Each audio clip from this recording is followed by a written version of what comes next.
gek oor haar eie Afrika Ondier, episode 133. En dit is die slot episode van hierdie marathonkuier van ons daar in Mosambiek. Ons finale klompie kuiertjies ook, saam met Sergio en Lia en die familie. Die laaste sendalk van Hurters Retreat, die Leeuplaas, die Reddingsinstituut, die nuwe hospitaal wat daar gebou gaan word, en dalkies ook van Tofu daar in Imnyambaan. Episode 133.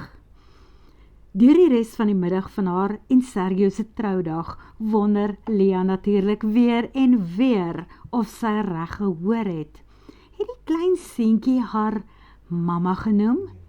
Wanneer sy en Sergio later tydens die aandse kuier in die Lapa 'n paar oomblikke alleen by Arend en Mika en sy sussie Sylvie en Haya kuier, vertel Mika vir hulle dat die seentjie wat hulle daar sien rondhardloop en dwaal het, hare was tot na sy 3de verjaarsdag.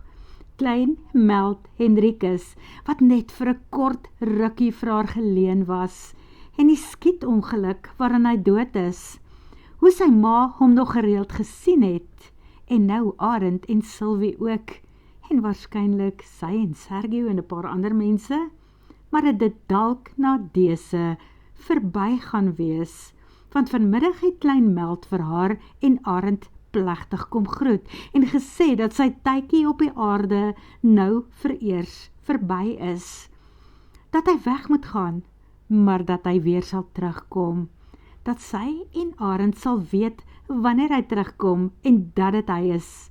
Maar wanneer hulle dit agterkom, mag hulle nie daaroor praat nie, want hy self gaan niks daarvan onthou nie.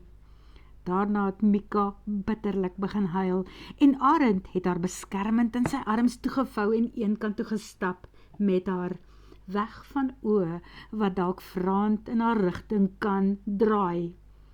Maar Sylvie se oë het lank op Lia gerus, asof sy weet wat sy weet. En Lia het besluit om nie 'n woord te rep oor haar eienaardige gesprek met die ou seentjie nie. Sy het 'n belofte aan die kind gemaak om nooit, ooit, na hulle gesprek teenoor enige persoon te verwys nie.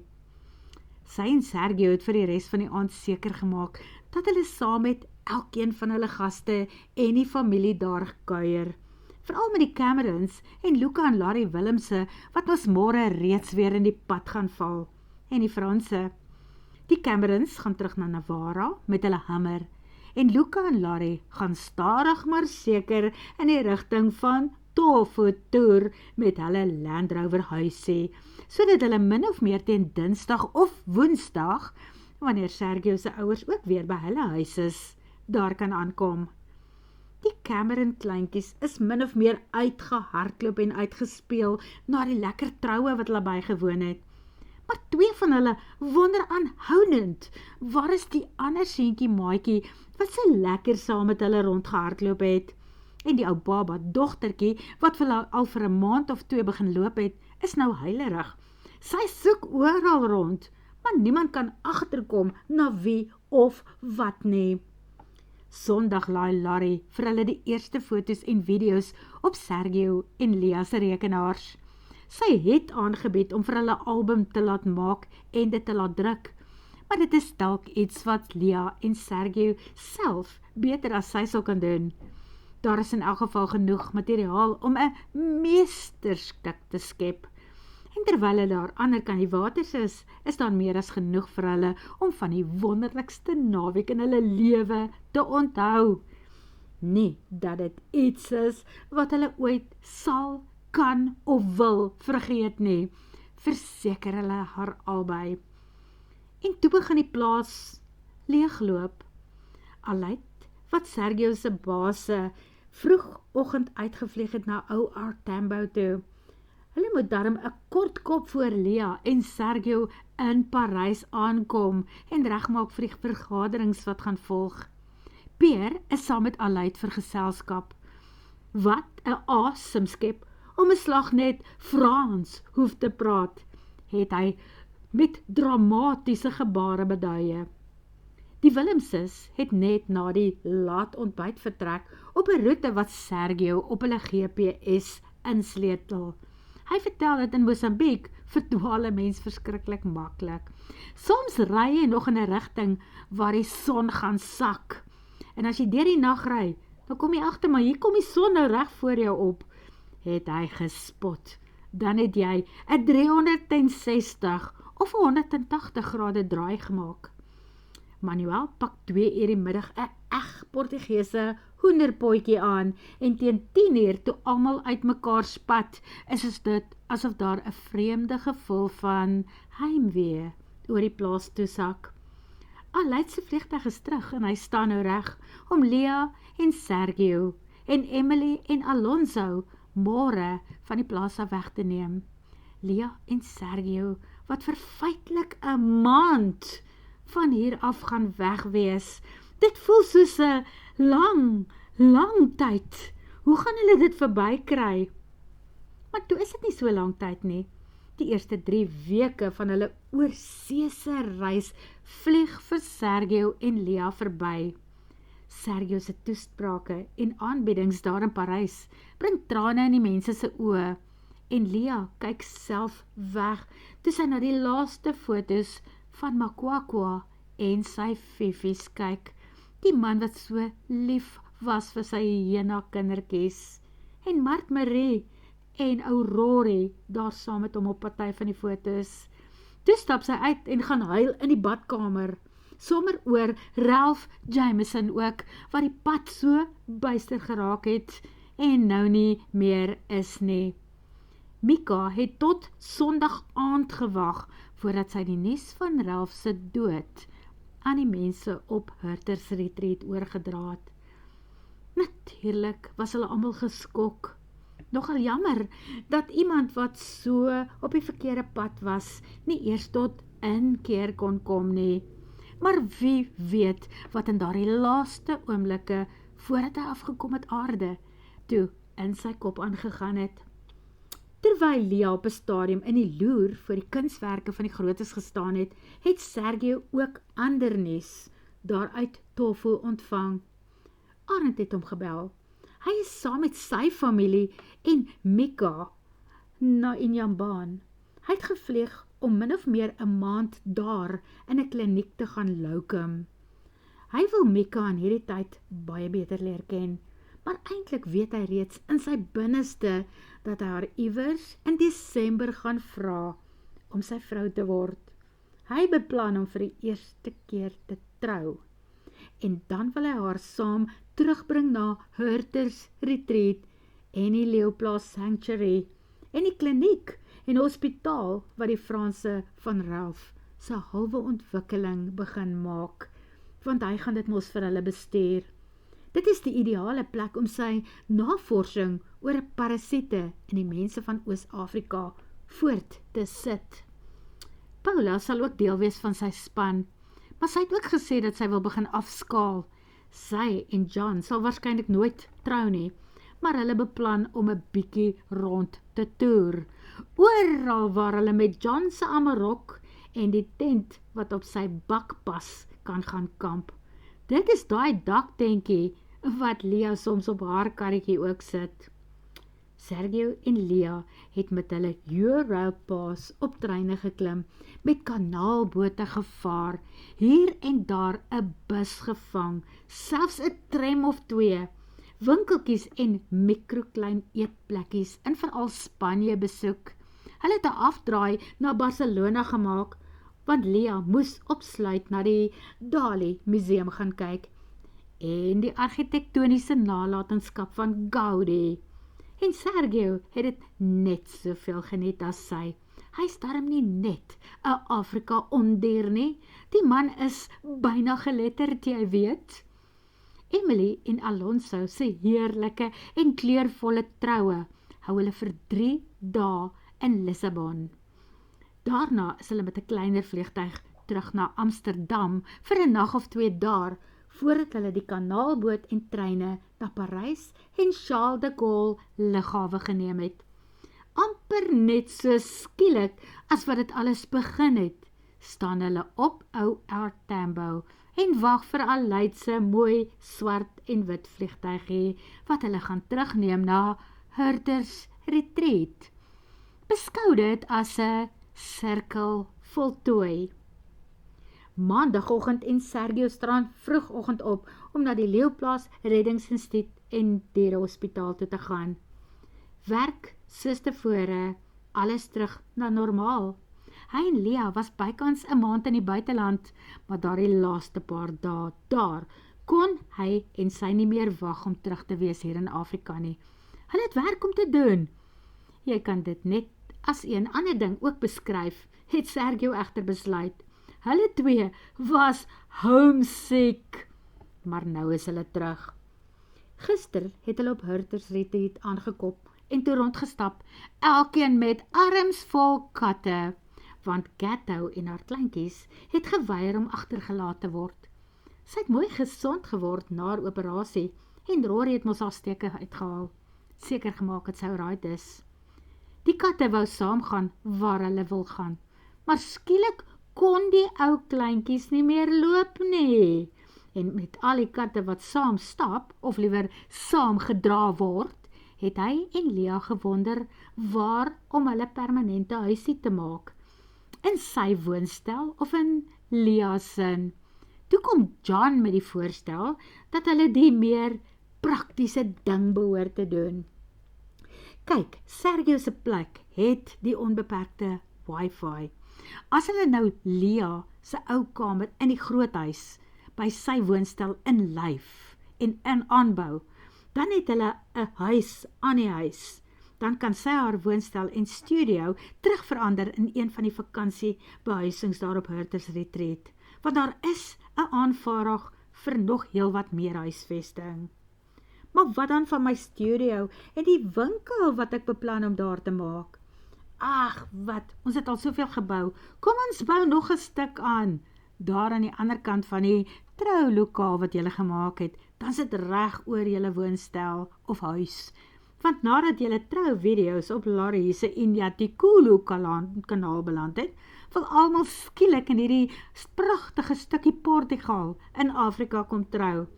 Nee man, dis nie Portugal in Afrika nie, dit is Afrika in Afrika, het Lia Floukap sê gemaak. Nee, ek dink dit is die tradisionele troudrag wat jy en Sergio gedra het, wat die deurslag gegee het Maria ferm besluit. Ek dink John het 'n baie slim voorstel hier gemaak. En dit is toe wat nou maar gaan gebeur. Was dit lekker om die twee klein Da Silvakies ook te sien tydens middagete. In die maand wat verby is, het hulle leer regop sit in hulle eie eetstoeltjies. Hulle begin eet en wil lepels vashou en kies wat om by hulle monde in te druk en spoeg uit wat hulle nie daar wil hê nie. Hulle onthou vir Piet pappa en Piet mamma, want elke keer as hulle vir Lia of Sergio sien, steek hulle armpies uit en kraai van die lag dat jy net tandvleisie sien. Want iewers in daai bekkies is daar al tandjies wat blink en niet kou aan hoenderbeentjies en dreig om deur daai geswelde vleisies te kom. Is hulle nie die mooiste goedjies op aarde nie? Het Lia opreg gewonder.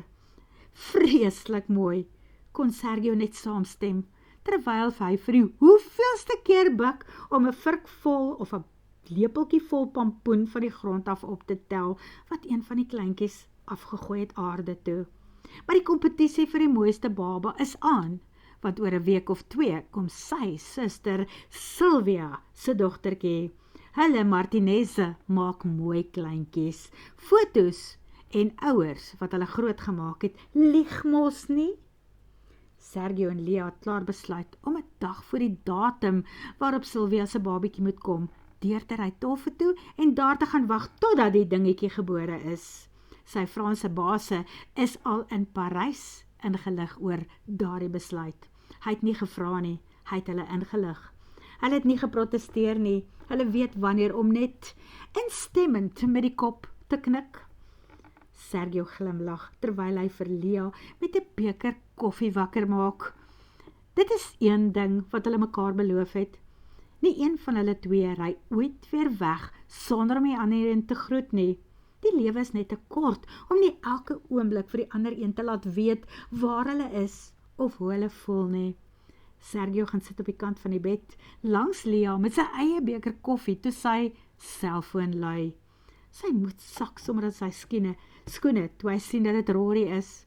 Ag nee, net nie met slegte nuus begin, nou dat hy terug is by die hospitaal nie, want dit is mos altyd hoe dit op maandagoggende gebeur. Hy vra ook sommer, alles reg daar, Rory, of moet ek liewer wegbly? Geen probleme nie, Sergio, glo ek. Is jy nog by die huis, of ry jy al? Vra hy.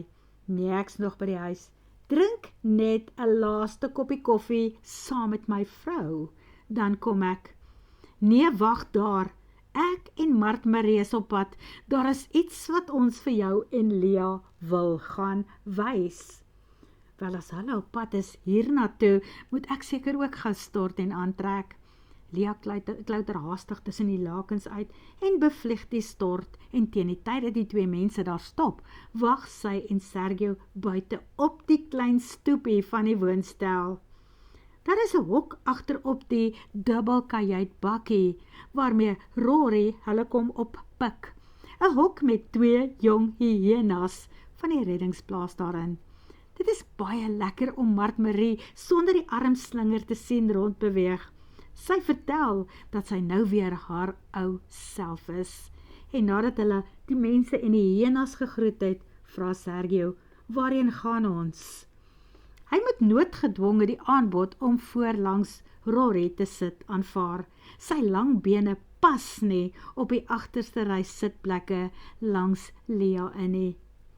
Wag en sien, het Rory geheimsinnig gesê. Hulle ry in die rigting van Ralph se halfvoltooide ontwikkeling, maar Rory benader dit van die ander kant af, want die stroompie tussen die bouery en hier vloei nou baie sterker na die reën, wat die afgelope maand al so lekker val. Hulle sal nie gemaklik daar kan deurstap nie. Rory hou stil, ongeveer daar waar Sergio en hy die pofadder en haar handvol kindervingerlinge losgelaat het. Daardie een wat toe mos haar Moses met 'n arend teëgekom het. En van arend gepraat, is dit natuurlik ook hier naby, net so 4 meter hoër op teen die koppie, waar arend loop op wolke sing en sy swaar haie in 'n tent gekamp het, toe hulle so deur die zombieleeu op 'n verdwaalpad gestuur is. Makwakwa, wat nou nie meer met ons is nie. Rory en Mart Marie sit vir die fiffies hulle leibande aan, want hulle is nou al so groot en sterk en selfstandig, dat hulle deesdae mos gaan net waar hulle wil.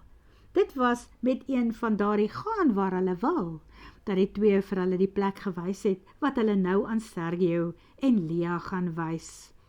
Hulle stap agter die hyena kindertjies verder teen die kop uit en staan vereers verstom, toe hulle die woonplek daar sien, daar waar Makwakwa saam met sy broer gebly het, en later saam met sy hyena gesinnetjie, 'n skuiling aan die binnekant met sinkplate versterk, daar van Ralph se bouery afgesteel, maar so deeglik deur struike en bosse verskans, dat enige mens los daar verbystap, sonder om het raak te sien. Maar dit nie vir die twee fiffies nie. Hulle het die plek tot aan die einde van die aarde gaan opsoek. Maar iets eienaardig en half bonatuurlik het gebeur op die dag waarop Mart Marie en Rory op die plek afgekom het. Bieg hulle nou daar teenoor Sergio en Lia. Hulle was verstom oor die inhoud daar binne in die huisie. Die 2 velle in die trommel, hulle haal dit uit. Een van 'n hyena en die ander een van 'n maanhaarleeu, wat waarskynlik al 60 of meer jare gelede nie meer geleef het nie. Die vel waarmee Makwakwa en sy broer die mense soms skrik op die lyf gejaag het, maar ook 'n vel wat vir ander leeu's gewys het dat hulle iewers in 'n groter een se loopgebied oortree en liefs moet weggaan. Gewone leeu's, vrees en gehoorsaam, 'n zombieleeu. Ag, dit is eintlik net 'n legende. Spekulasie volgens oorlewerings uit die volksmond, nog glad nie bewys nie, dink Sergio by homself, terwyl die ander 3 daar by hom voortbabbel. Hy is in elk geval te verstom oor dit alles, om regtig self 'n eier te lê. Teen die mure is daar pikke, grawe, 'n spies of 2, 'n klein 5-tand handvurkie, tipies die soort waarmee jy beserings kan veroorsaak wat lyk asof dit deur die kloue van 'n roofdier veroorsaak is. 'n Gewone, ietwat agtergeblewe man soos Makwakwa, en hy het hierdie geheim gehad. Kan jy dit glo? Miskien hy en sy broer saam. Daar is papiere in 'n blik kassie wat wys dat hulle 2 broers was. 'n tweeling op dieselfde dag gebore, maar die tweede een het moontlik breinskade gehad. Iets wat so maklik kan gebeur met 'n tweeling, dat die tweede ouetjie nie suurstof kry nie. En nou die interessantste ding, Sergio, gaan kyk in daardie vleklose staal skottel wat daar teen die hak hang, en dan sê jy vir my wat jy daar sien. Daag Mart Marie hom uit. Nou maar goed, Sergio buk effens verder af om in te kyk, want die dak is in elk geval laag. Vir Rory is die skottel op ooghoogte, maar die 2 vroumensies sal waarskynlik op hulle tone moet staan. Sergio moet afbuk. En toe duins Sergio effens terug. Daar in die blink weerkaatsing sien hy 2 gesigte. Makwakwa en sy broer, wat soos vinkel en koriander lyk, wat hom met breë glimlagte in Portugees groet. Maar toe hy weer kyk om seker te maak dat hy gesien het wat hy gesien het, is dit net sy eie geskokte bleek gesig wat na hom toe terugkyk. Kan nie wees nie, prewel hy, en kyk weer, en daar gebeur het sowaar weer. Juis, sê Rory, ek het myself in 'n ander etnisiteit ingeskrik, toe ek dit vir die eerste keer gesien het. En jy kan dink, Mart Marie, hoe sy geskrik het. So Lia, sien jy kans om ook te kyk? Miskien nie. Ok, miskien. Sy gaan staan op haar tone om in te kyk. Toe kyk sy op na die rand van die skottel wat na haar afbuig en roep hardop uit. Dit is onmoontlik. Makwakwa, is dit jy? Ja, juis, Rory hak die skottel af en sê, so kyk wat gebeur. Nou, hy gaan sit die skottel skuins teen 'n boomwortel voor die jong hyenas neer en hulle storm opgewonde nader.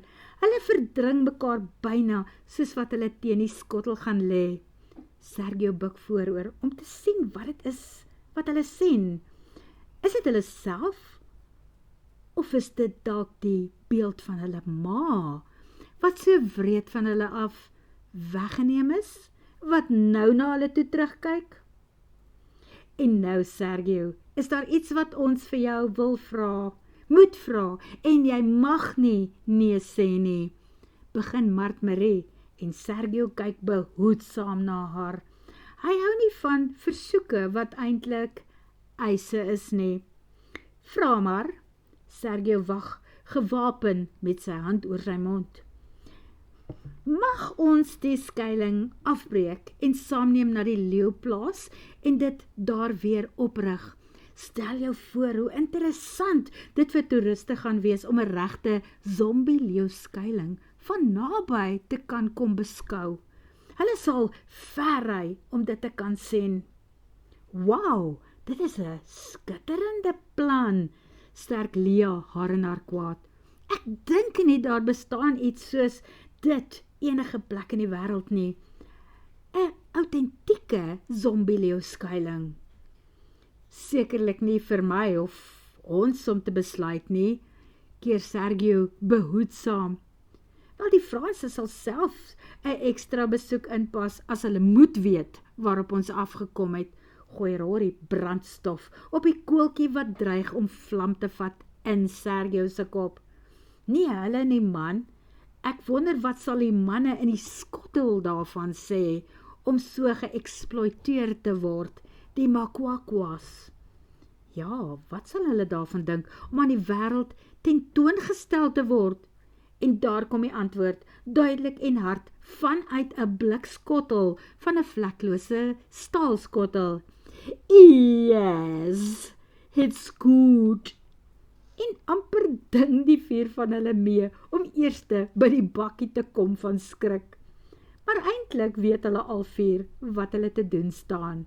Na 2 dae se harde werk, het die reddingsplaas 'n nuwe toevoeging tot die besienswaardighede en interessanthede daar.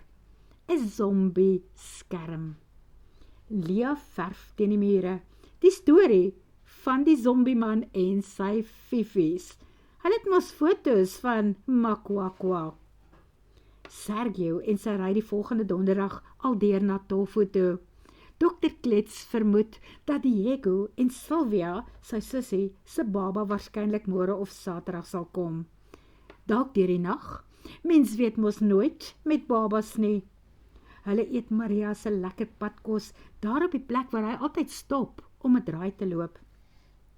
Lia pik alweer net aan die kos. Wanneer hy vir haar 'n eier aangee, koes sy weg. Nee, dankie Sergio, ek weet nie wat met my aangaan nie, maar ek dink ek word vir die eerste keer in my lewe 'n bietjie karsiek. Nee? Hy hou haar dop toe sy 'n vinnige veldie gaan vang. Toe haal hy sy sakboekie uit. Hy kon seker dit op sy selfoon ook gesien het, maar hy is so gewoond om alles in sy dagboek op te teken, en toe begin sy ore sing. Hy vermoed dit in elk geval al vir 'n week of langer. Hy weet mos wanneer 'n vroumens bevonk raak, en hy weet dat hy dan moet wegbly. Dit moes al gebeur het die week voor hulle troue. En toe moes dit weer gebeur het tydens hulle oorseese reis, en dit het nie. Maar hy gaan nie nou al opgewonde raak nie. Dit is dalk nog 'n bietjie te vroeg. Maar dan het hy mos 'n boodskap gekry die dag na hulle troue, daardie Sondag, net nadat die Camerons gery het, toe klein Meld aangestap gekom het om hom te kom groet. Hy het ewe Grootman gesê dat hy ook nou op pad is, maar hulle sal mekaar weer sien, nog in die volgende 9 of 10 maande. Maar wanneer hy terugkom, sal hy niks onthou van Mika of Meld wat hy in sy vorige bestaan was nie. En hy sal dit waardeer dat mamma en pappa ook nie weer daarna sal verwys nie. En kan hy en Sergio asseblief die gesprek wat nou daar langs die laapad tussen hom en Sergio plaasgevind het, tussen hulle te hou? Sergio het die klein mannetjie 'n oomblik aangekyk en toe plegtig beloof dat hy dit nooit ooit in sy lewe met enig iemand sal bespreek nie, nie eens met Lia nie. Maar toe Lia terugkom na die kar toe om haar hande met 'n botteltjie water te was en af te spoel, wag hy dat sy dit met kombuishanddoek afdroog, en toe trek hy haar teen hom vas. Hy fluister, "Ek het jou lief, Lia, my engelvrou, en ek vir jou Sergio, jou fantastiese Afrika ondier." Maar hoekom huil jy? Want ek dink nie dat daar op hierdie aarde, op hierdie oomblik, 'n gelukkiger man as ek is nie, antwoord hy, voordat hy haar weer laat gaan, waarna hy die water van sy wange met dieselfde kombuishanddoek as sy afvee. Hy maak die piknikmandjie toe en pak dit op die cruiser trokkie se agterste sitplek. Lia klim in toe hy die deur vir haar oopmaak. En toe sy weer, soos daar die eerste keer waarop hulle Injambaan toe gery het, omdop en op sy skoot aan die slaap raak, omdat sy duidelik nie 100% 10-4 voel nie, weet hy wat hy weet. Hy moet mooi ry, sy vrag is kosbaar. By hom in die bakkie is die vrou van sy drome en die mamma van sy seuntjie, wat reeds op pad is. Maar laat haar dit maar eers self agterkom, binne die volgende week of 2. Die einde, en dankie dat jy saam geluister het na haar eie Afrika onder.